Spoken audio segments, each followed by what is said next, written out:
ساعة شعات تقوينو كاب استوديو اري تي في زينا ومسنادونا نفلم لنا زي خبركم تعذبتنا خمي تمسيو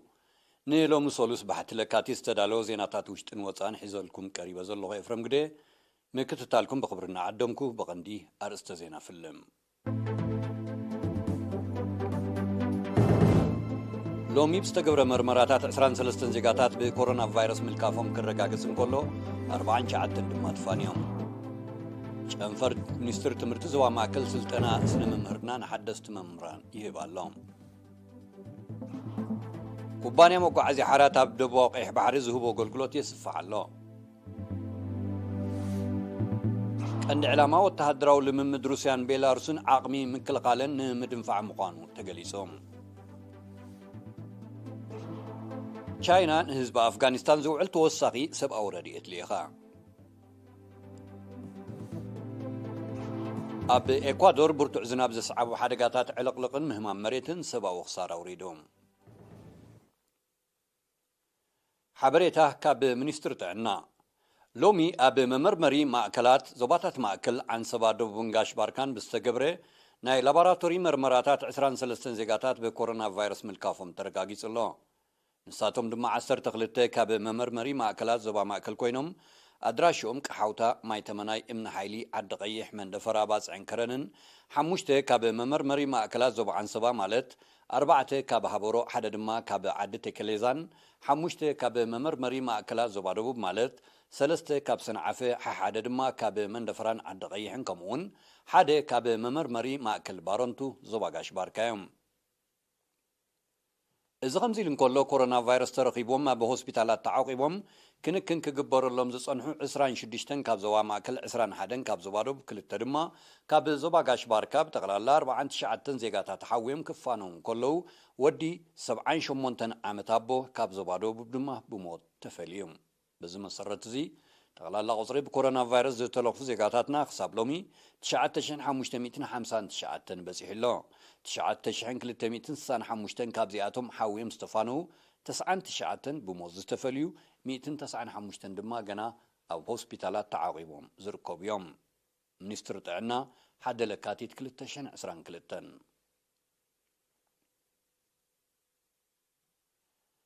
شنفر منستر تمرت زوا مأكل سلطنا سنة ممهرنا نحدثت ممران كيف جميرو الالتهاب تماريام نزدالو توزين أو صبصاب ياقوب قبرتنساي كقربويو شنفر منستر تمرتي زوا مأكل أب عامة تمرت 2021 نستمدوا حدثت ممهران نتدرو أب كفليزت ريو وتمكرو بسنفلت أطاو من قدين مدرع زحق السلطنة لومي حد لكاتيت أب اسمرا جميروم منستر درجة نهي عسرت معلتينا إندكشن ويكا مبعتاوي تمكرو وايبنيرو زنا حجيقن حد سميستر ملو أب ممهران زيوم أب كفلاءات يوم بجبري كيدوم تمكيرهم مسيوم لقنا حجين أتي أب تغفلي كيدوم زرقوا سجمات كم يجيرهم بتمكروا تلاويتهم كم يجيرهم يرموا ويكاهم يجيرهم بس نفلت أتاهم من قدي يدلدلوا ويتعلموا لذي أتي بجبر زرعيوه بخلص حسب كم زامد من مقباري زنا حجين إزي أساس شحن كلتميتن ممهران زساتفو زلون كساهم شلكاتي زغط سلن سلطنا أموت أن مهرو نتمهراي زماكلا أجباب مهارة كمون محدرا كفلن مجمجام تمهراين زتو كريو 9 ميتايت كابسلت أنتيرك أنستين زبالة أبج أنفر مينستر تمرتي حلاف مصنعتن ممعبال عقم سبن ممهر ماتيوس سبحات الأب مويا ممهرنا حجر سلت أنا أسيمكا التمولكو مويا سلزيكونا مسرحتو من قداي ممهرانن بزقبروناي تمكرم اللواتن كاتسالنا يبعلم تعرن كمعبلو تلابيوم ناي تمرت زحربايتهم كلهم أكاديميكالي ويقع بقعتي مالتي زي أبزي اليوم تايو مبأتاوي ناي سنة مهمرنا أفلتو نقولومي جناي سنة مهمرنا سرحكا بحد معلتي وبحاجة الجزية تماهيركا تمريكا تقول لي كون أب مسرح أب نويح تمكرو ناتلا وقت كان مسكت ميغاز أنعم مهران ديسكاس ناقبركا تقولو سلزخوني اعتقد علامات تمكرو من الوقت تخلى أي درجة ممهرنا مالت بسعري بنباب بمرمر بريسيرش غيركا ተማዕብሎ ሞያ ምዃኑ ንፈልጡ ተባሂሉ ይዕላም እቲ ኣብ 5 ነቁጣታት ዝካየድ ዘሎ ስልጠና ኣብቲ ሞያ ብዝጸንሑ ምኩራት መምህራን ይወሃብ ከም ዘሎ ዝሓበረ መምህር ማቴዎስ ጽቡቕ ውጽኢት ከም ዝርከቦ ጽኑዕ እምነቱ ገሊጹም እዚ ስልጠና እዚ ዝህብዎም ዘለዉ ኣባላት ናይዚ ዞባን ኣባላት ናይ ሚኒስትሪ ወይ ከዓ ናይ ኮሌጅ ምስልጣን መምሃራን ወይ ከዓ ስልጠንቲ ዝነበሩ ኣዝዮም ምኩራትን ገዳይምን እዮም ካልኦት ኣብዚ ኣባላት ሚኒስትሪ ትምህርቲ ዞባ ማእኸል ኮይኖም ናይ ብስነ መምህርና ናይ ማስተርስ ዲግሪ ዘለዎም ካልኦት እውን ድሕረ ምረቓ ንብሎ ወይ ከዓ ፖስት ግራጁዌት ንብሎ ኣብ ኮሌጅ ምድላው መምሃራን ክመሃሩ ዝጸንሑ ኣዝዮም በቲ ናይ ስነ መምህርና ሞያ ልዑል ብቕዓት ዘለዎም ሰባት እዮም ነዚኦም ከም ኣሰልጠንቲ ኮይኖም ዘሰልጥንዎም ዘለዉ ኣካዳሚያዊ ደረጃ ሰልጠንቲ ካብ ሰርቲፊኬት ንላዕሊ ምዃኑ እቲ ዝረኸብናይ ሓበሬታ የነጽር ኩባንያ መጓዓዝያ ሓራት ኣብ ዞባ ደቡብ ቀይሕ ባሕሪ ኣብ ርእሲ ዝጸንሑ መስመራት ሓድሽ ብምኽፋት ዝህቦ ኣገልግሎት የስፍሕ ኣሎ እቲ ኩባንያ ኣብ መስመር ዓሰብ ደባይ ሲማ ጀሚርዎ ዘሎ ኣገልግሎት ኣብቲ መስመር ንጸንሐ ናይ መጓዓዝያ ጸገም ዝፈትሕን ንህዝቢ መስተርሆ ዝፈጥርን ምዃኑ ወኪል ኤሪና ሓቢሮም ቅድሚ ሕጂ ካብ ናብን ዓሰብ ደባይ ሲማ ብናይ ጽዕነት መካይን ክጥቀሙ ምጽንሖም እዚ ኸኣ ኣብ ርእሲ እቲ ምቹእነትን ውሕስነትን ዘይብሉ ምዃኑ ከም ድሌትካ ዝርከብ ከም ዘይነበረ ዝሓበሩ ነበርቲ ኩባንያ መጓዓዝያ ሓራት ጀሚርዎ ዘሎ ኣገልግሎት ግን ኣብ ርትዓዊ ክፍሊት ስሉጥ ኣገልግሎት ዘውሕስ ምዃኑ ገሊጾም ሓላፊ ቤት ጽሕፈት ኩባንያ መጓዓዝያ ሓራት ኣብ ዞባ ደቡብ ቀይሕ ባሕሪ ኣቶ ረሺድ መሐመድ ኣብ ዝሃቦ ሓበሬታ ህዝቢ ስሉጥ ኣገልግሎት መጓዓዝያ ብርትዓዊ ዋጋ ክረክብ ምስራሕ ካብ ቀንዲ ዕላማታት ኩባንያ ምዃኑ ብምንጻር ምጅማር ሓድሽ መስመር ዓሰብ ደባይ ሲማ መቐጸልታ ናይቲ ነዚ ዕላማ እዚ ንምስማር ክካየድ ዝጸንሐ ጻዕሪ ምዃኑ ኣረዲዮም ኣቶ ረሺድ ኣስዒቡ ኣብ ቀረባ ግዜ እውን ኣብ መስመር ዓሰብ ዋዴ ኣገልግሎት ንምጅማር ዘድሊ መጽናዕቲ ተጻፊፉ ከም ዘሎ ኣፍሊጦም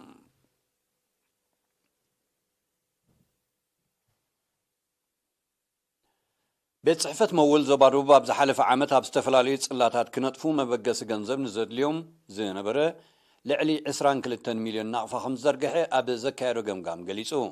ወኪል ኤሪና ፊልሞን ትካቦ ብመልክዕ ጸብጻብ ንዘዳልዎ ዜና ያሲን ሳልሕ ከቕርቦ እዩ ቤት ጽሕፈት መደብ ውህለላን ንኡስ ልቓሕን ማለት መውል ኣብ ዞባ ደቡብ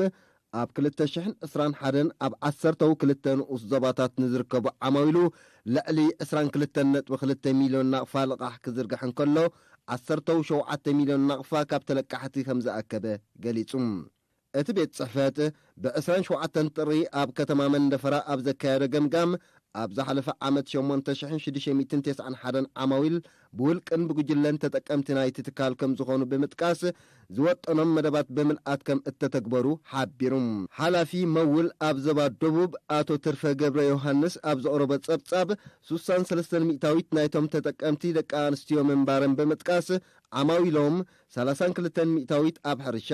29 ሚእታዊት ኣብ ንግዲ ዝተረፉ ድማ ሰራሕተኛታት ትካላት መንግስቲ ምዃኖም ኣብሪሁም ኣብቲ ዞባ ዘይተመዝመዘ ንወፍሪ ዝዕድም ጸጋታት ከም ዘሎ ዝሓበረ ኣቶ ትርፈ መውል ተበጻሕነት ልቓሕ ናብ ዓማዊሉ ንምስፋሕ ዘኽእል ባይታ ንምፍጣር መማሕዳራት ንኡስ ዞባታት ብፍላይ ከዓ ኣብ መሓደርቲ ከባቢ እጃሞም ከበርክቱ ጸዊዖም ግዜያዊ ኣካየዲ ስራሕ መውል ኣቶ ታፍላ ኣስመሮም በወገኑ ዓማዊል ንዝተለቅሕዎ ገንዘብ ኣብ ዝተጸንዐ መዳይ ብግቡእ እንተተጠቂሞምሉ ቁጠባዊ ኩነታቶምን መነባብሮኦምን ከመሓይሹ ከም ዝኽእሉ ብምሕባር ውህደት መሻርክቲ ብፍላይ ከዓ መማሕዳራት ክዓዘዝ ጸዊዖም ኣመሓዳሪ ዞባ ደቡብ ኣቶ ሃብተ ኣብ ተስፋ ጽዮን ኣብ ዘስምዖ መዛዘመ ቃል ደቂ ኣንስትዮ ዝያዳ ተረባሕቲ ንክኾና መውል ኣተባባዕ ስጉምቲ ክወስድ ብምዝኻር ገና እቲ ዕድል ዘይበጽሐን ዓድታት ስለ ዘለዋ እቲ ትካል ቁጥሪ ዓዳውያን ባንክታቱ ብምዕባይ ዜጋታት ተጠቀምቲ ክኾኑ ባይታ ክፈጥር ኣተሓሳሲቦም ቤት ጽሕፈት መደብ ውህለላን ንኡስ ልቓሕን ማለት መውል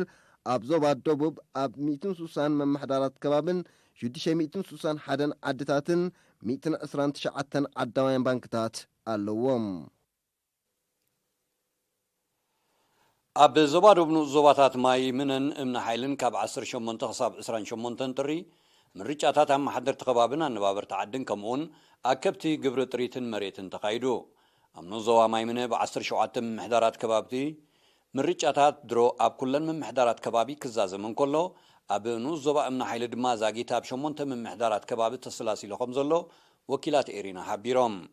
ኣመሓዳሪ ንኡስ ዞባ ማይምነ ሌተና ኮሎኔል አብርሃም ሃይለን ግዚያዊት ኣመሓዳሪት ንኡስ ዞባ እምነ ሓይሊ ወይዘሮ ትርሓስ ፈቃዱ ኣብ ዝሃብዎ ቃል ኣቀዲሙ ዝተካየደ ጎስጓስ ኣብ ምዕዋት ምርጫ ዓብዪ ኣስተዋፅኦ ከም ዝነበሩ ጠቂሶም ዝተመርፁ ኣመሓደርትን ኣነባብርትን ህዝቦም ትግሃትን ተወፋይነትን ክሰርሑ ኣዘኻኺሮም ዝተመርፁ ኣመሓደርትን ኣነባብርቲ ዓድን ብወገኖም ንዝመረፆም ህዝቢ ብቕንዕና ከገልግሉ ዘለዎም ድልውነት ብምርጋፅ ኣብ ኩሉ ዝሰላሰል ንጥፈታት ተሳትፎ ህዝቢ ከይፍለዮም ተላብዮም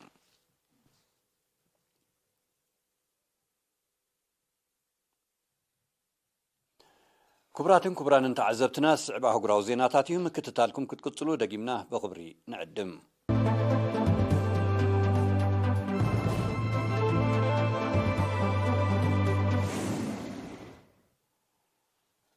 روسيا مس بيلاروس حبيرة خطكايرو وتنازل وتهدروا لممد عقمي مكلقال كلتين هاجرات نمدنفع عمبركا العلامة خمزة يقولوا أفليتا روسيا نزحبرت هاجرات معراب تلممد نخلوت هاجرات نمتقع زعلم مخانو دحري منقلاصنيم يكون بر روسيا نخلوت هاجرات اب حدغا زوتو وتحدراو نطفتات كتكايد كم زي تدل بمتقاس نتوقسا نصيغاتولا طبق كل مرياوي زمدنا زلون روسيان بيلاروسن كاب 10 كساب 10 لكاتي زقصل غزيف وتحدراو لممد نمكياد مقربات يكايدا مهلاون زفلطيوم روسيا درون ابتي امريت بيلاروس زكايد لممد زساتفو وتحدراتن أصوارن كتلخ جميرا لام أبتل ممد S-400 استسمي زمناوي صار ميسايل كتفتن مدب كم زلوها روسيا كتحبر صنيعام أما برق أوروبا هلاو يخو حس عرزلو كيدان سمين أطلانتيك مالت نيتو نز روسيا بيلاروسن زي كايدو لممد بعتوب كتاتلو كم زخيل يمت بسنكتي نيتو زي كايدو زلو تختاقي وتهدراو نتفتات متفنان روسيان اتخيدان نابزل على ترزو عريقو هم زلو يتكاس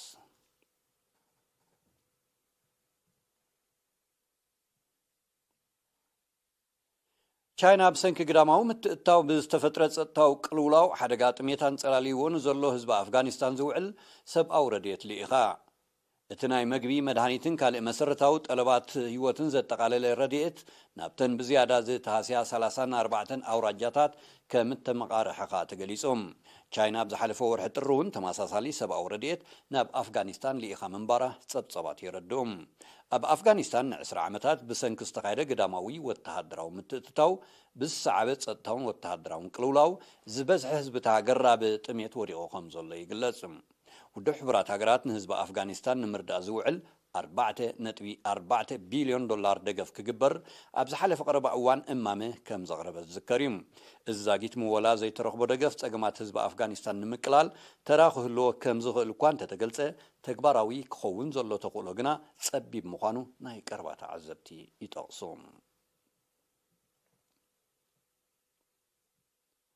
ኣብ ኤኳዶር ብርቱዕ ዝናብ ዘስዓቦ ሓደጋታት ዕለቕለቕን ምህማም መሬትን ብውሕዱ 11 ሰባት ከም ዝሞቱ ሰመዚ ሲቪላዊ ድሕነት ሃገር ኣፍሊጦም በቲ ተፈጥራዊ ሓደጋ 32 ሰባት ከም ዝቆሰሉ ዝሓበሩ ቶም ሰመዚ ካልኦት ብርክት ዝበሉ ደሃዮም ጠፊኡ ብምህላው ቁፅሪ ምዉታት ክዛይድ ከም ዝኽእል ኣሚቶም ኣለዉ ብሰንኪ ሓደጋ ኣብ ትሕቲ ቅርፂ ብሓፈሻ ኣብ ልዕሊ መንበር ኣባይቲ ድማ ብፍላይ ከቢድ ዕንወት ከም ዝወረደ ተፈሊጦም تعلق لقاب زحلف 10 ዓመታት ኣብ ኤኳዶር ካብ ዝተኸስተ ተመሳሳሊ ሓደጋታት ዝበርትዐ ምዃኑ ጸብጸባት ይጠቕሱ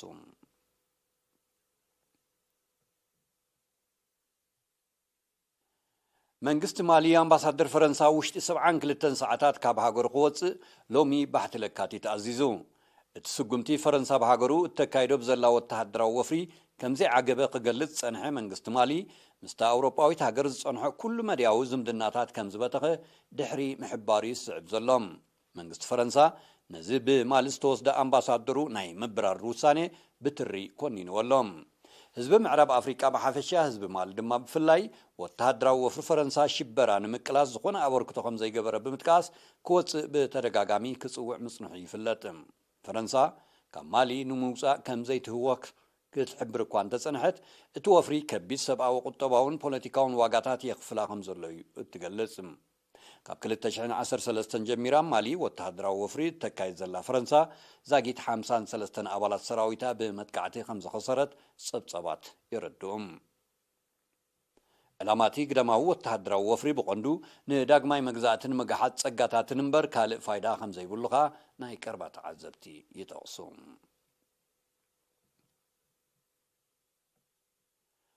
ኣብ ማያንማር ብዕልዋ ስልጣን ሒዙ ዘሎ ወተሃደራዊ ጉጅለ ጸጥታ ንምውሓዝ ዝኣወጀ ህጹጽ ናይ እዋን ሓደጋ ድንጋጌ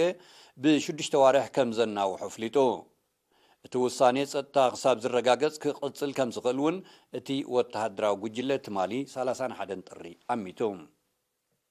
ወተሃደራዊ ጉጅለ ማያንማር ነቲ ኩነታት ንምህዳእ ዝካየድ ዘሎ ጻዕሪ ግዳማዊ ተጻብኦ ይገጥሞ ከም ዘሎ ወቂሱሎም። ሃገራት ምዕራብ ኣብ ማያንማር ምርጫ ክካየድ ተደጋጋሚ ጻውዒትን ጸቕጥን ይገብራ እኳ እንተለዋ እቲ ወተሃደራዊ ጉጅለ ግና ኩነታት ከይሃደአ ንምርጫ ከም ዘይህዎ ኣፍሊጡ። ወተሃደራዊ ጉጅለ ማያንማር ካብ ወርሒ ለካቲት 2021 ጀሚሩ ነታ ሃገር የመሓድር ከም ዘሎ ጸብጻባት የረድኡ።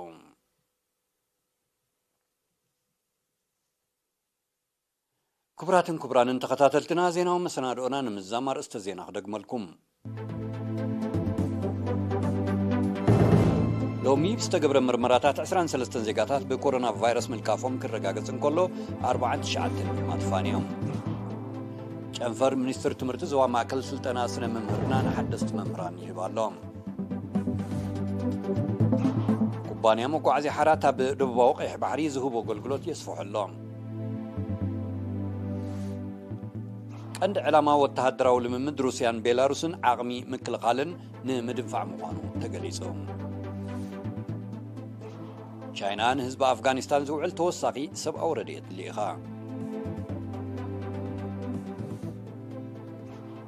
ኣብ ኤኳዶር ብርቱዕ ዝናብ ዘስዓቡ ሓደጋታት ዕለቕልቕን ምህማም መሬትን ሰብኣዊ ክሳራ ኣውሪዱ። እምበኣርከስ ክቡራትን ክቡራንን ነሰዓት እዚ ዝተዳለወ ዜናታት ተዛዚሙሎ ምስ ዝተረፉ መደባትና ንሓድገኩም ብወገና ብሩኽ ምሸት።